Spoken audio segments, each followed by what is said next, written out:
Hi everyone, welcome to my channel. আজ তোমাদের জন্য নিয়ে আসলাম সেন্টেন্সের বিস্তারিত আলোচনা। সেন্টেন্স হচ্ছে যে কোনো ভাষার সবচেয়ে বড় এবং গুরুত্বপূর্ণ ইউনিট। এখন আমরা বলতে পারি সেন্টেন্স কাকে বলে। What is sentence? দুই বা ততোধিক ওয়ার্ড পাশাপাশি বসে যদি মনের ভাব সম্পূর্ণভাবে প্রকাশ করে তাকে সেন্টেন্স বলে। যেমন আই রিড ইন ক্লাস 5, আমি পঞ্চম শ্রেণীতে পড়ি। এখন শব্দ যদি এলোমেলো বসাও, ওয়ার্ড ছিল থাকলেও এলোমেলো বসালে সঠিক অর্থ যদি না হয় তাহলে সেন্টেন্স হবে না। পাশাপাশি ওয়ার্ড বসালে যদি মনের ভাব বা সঠিক অর্থ হয় তাহলে তাকে সেন্টেন্স বলে বা সেটার সেন্টেন্স হবে।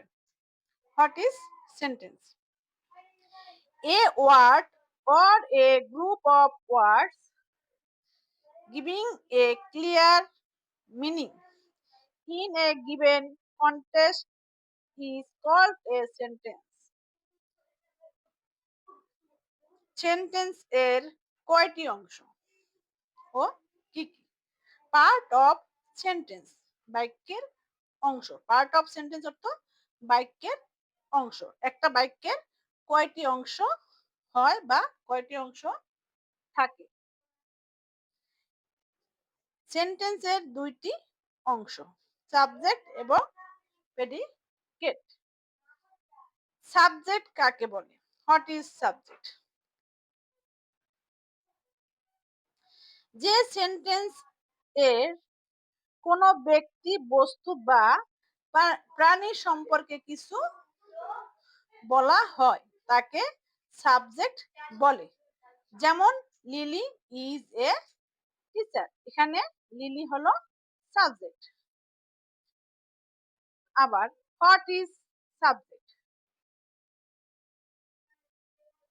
The word or a group of words that denotes the person, thing or animal spoken about in a sentence is called the subject. Predicate কাকে বলে? What is predicate? যে সেন্টেন্স এর সাবজেক্ট সম্পর্কে যা বলা হয় তাকে প্রেডিকেট বলে। যেমন আই গো টু স্কুল, এখানে প্রেডিকেট হলো গো টু স্কুল।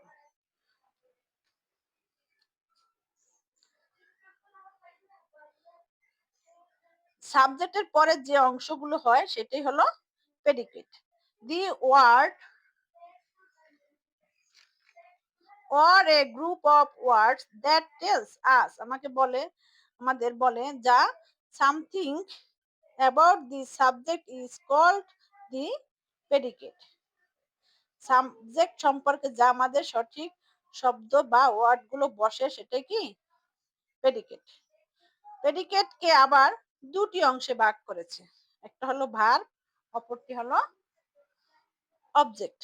মানে ভার্ব মানে ক্রিয়া এবং অবজেক্ট মানে কর্ম। এখন ভার্বের অনেক ধরন আছে, সেই ভার্ব নিয়ে আলোচনা আমরা পরবর্তী করব। কিন্তু এখানে ভার্ব বাক্যের সাবজেক্টের যে কাজটি সম্পন্ন করে তাই ভার্ব। একটা বাক্যে ভার্ব ছাড়া হয় না, ভার্ব ছাড়া সেন্টেন্স বা বাক্য হয় না। অবজেক্ট, সাবজেক্ট যার উপর নির্ভর করে ভার্ব এর কাজ সম্পন্ন করে তাকে অবজেক্ট বলে। এখানে বোঝানো গেল যে সাবজেক্টের উপর নির্ভর করে ভার্ব এর কাজটা, ভার্বের কাজটা সম্পূর্ণ করে। সে কি কাজ করে, সাবজেক্টটা কি তার সাবজেক্ট কিন্তু সবসময় নাউন বা প্রোনাউন হয়।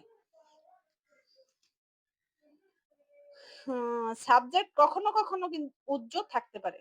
ফলে সাবজেক্ট ছাড়া সেন্টেন্স হতে পারে না। কিন্তু ভার্ব ছাড়া সেন্টেন্স হতে পারে। যেমন কাম হেয়ার এখানে আসো। যে কাউকে বলছে যে কাম হেয়ার এখানে আসো। কিন্তু এটা কিন্তু সঠিক বাক্য। ওপেন দি ডোর দরজাটি খোলো।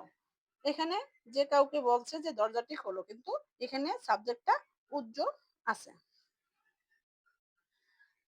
আজ বন্ধুরা এই পর্যন্তই। পরবর্তীতে নিয়ে আসবো সেন্টেন্সের প্রকারভেদ, সেন্টেন্স কত প্রকার, কাইন্ড অফ সেন্টেন্স এর বিস্তারিত আলোচনা আমরা পরবর্তীতে নিয়ে আসবো। তাহলে বন্ধুরা ভিডিওটি ভালো লাগলে প্লিজ লাইক এন্ড সাবস্ক্রাইব করে দিও। ধন্যবাদ।